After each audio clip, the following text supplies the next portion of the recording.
It sounds like a lie, or it just sounds a little bit like this is the sort of thing you'd say in publicity, but I really did watch Star Wars, and I wanted to join the Rebel Alliance and blow up the Death Star. Like, that was my career goal. And then slowly you learn after a while that it's not real, and it's this lie called filmmaking. And so then I felt like, well, okay, if I can't do that, then the next best thing is to become a liar and make films. And there was this book I had about Steven Spielberg, and it said inside it that he made a short film and he showed it to producers in Hollywood, and then he got this gig directing television, and then eventually, you know, a TV movie of the week, and then feature films. And so I thought, okay, well, somehow you've got to make a short film. And the obvious path was you go to film school. My college nearby had this course, which was a diploma in audiovisual. So it was like photography, video, audio, graphic design. I did that, and I made lots of videos and little shorts, and they're all silly things like me trying to rip off my favorite films of the moment. So it was, there was a Terminator type film and a Cape Fear type film and things like this. That got me into film school, and then made a graduation film and thought, you know, naively that I'd send that off to Hollywood on my little VHS tape, and they'd obviously watch it and give me a job and all this sort of thing, and it never happened. And then I was like, okay, oh God, what do I do now?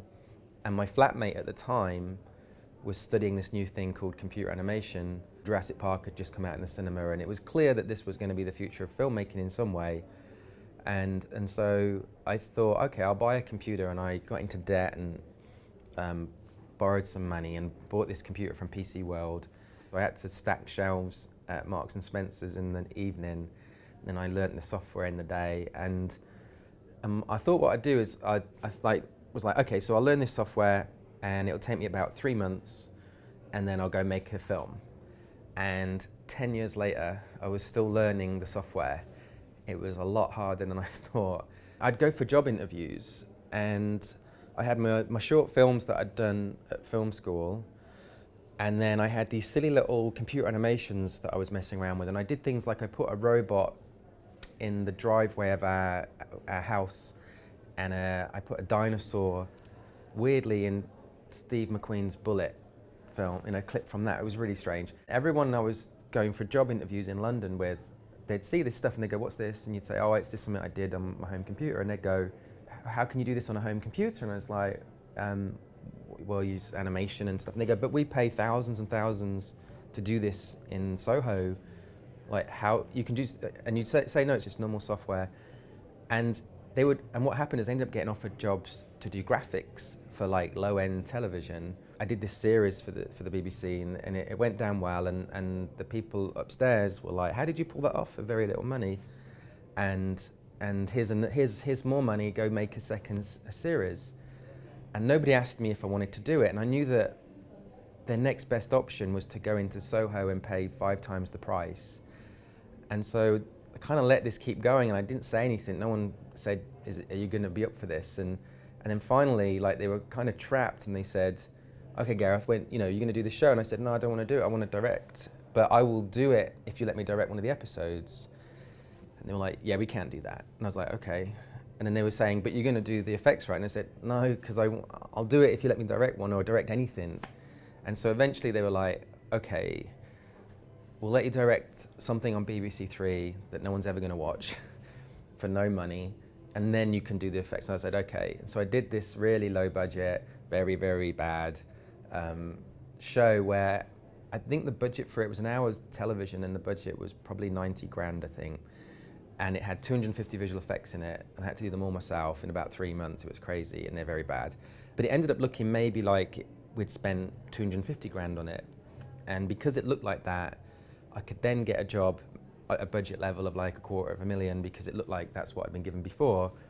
And then I made that look a bit better, like, because of all the visual effects you can add, so the production values looked a bit better. But the problem was it was really for specialist factual, it was really for the documentary department, and I couldn't make that leap to drama. Every time I went for interviews and I showed them whatever I'd done and said, really want to direct, they saw you as a documentary person and not drama. There was a bit of snobbery with that divide, and you couldn't go across. I got fired from directing a TV show because they said I didn't have enough experience. As a consolation prize, the executive producer said, "Oh, you should get an agent. I know someone who's an agent. You should go see them." And so I went and talked about how I'd done all like visual effects work, and that I felt that there was this, this whole holy grail of like, low budget filmmaking was that you could use computer graphics and digital technology to make something look a lot bigger and better than it really was. And she said, "Oh, you should go see this company called Vertigo,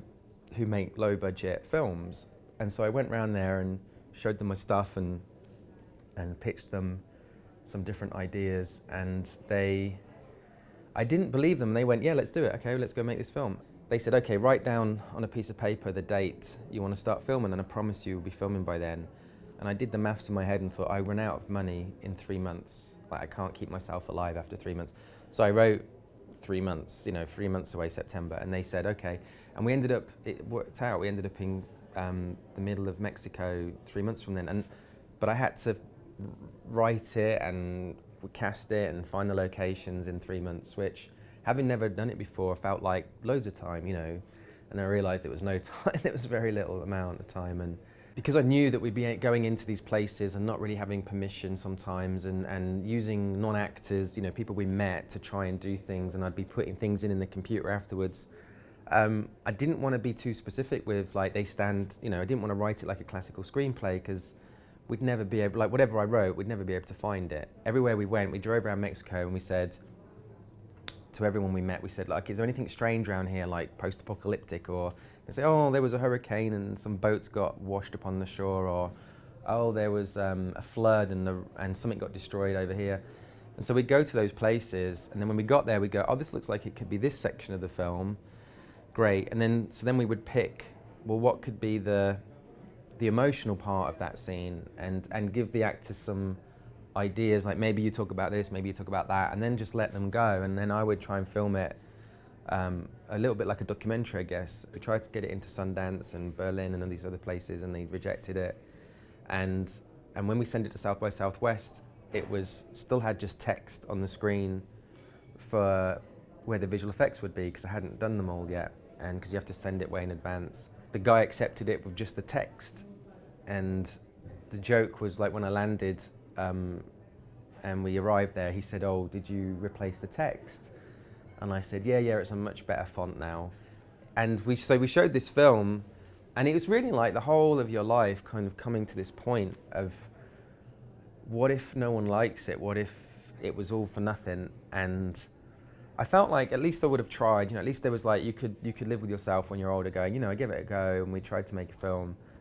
It ended, and there was a couple of people at the end that said, oh, well done, and gave me their business card. But after I went back to the car, I was really depressed, you know what I mean? Like, I thought, oh God, is that it?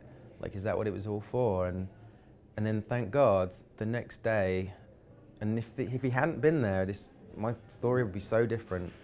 There was a guy that was in the audience, and he happened to attend just because he got an email, someone saying, can you go see this film? And then he came up to me the next day and he said, oh, I represent film directors, and I'd like to represent you, sort of thing. And I was like, oh, okay. I was like, fuck, yeah, that's amazing. And he was like, do you want to know who I represent? And I was like, sure. And he said, Quentin Tarantino and Tim Burton. And I was like, okay, and John Woo and Wes Craven and all this sort of stuff. I was like, hang on, you want to represent me? From that point on, everything changed. Like, from that point on, I didn't need to know anything else.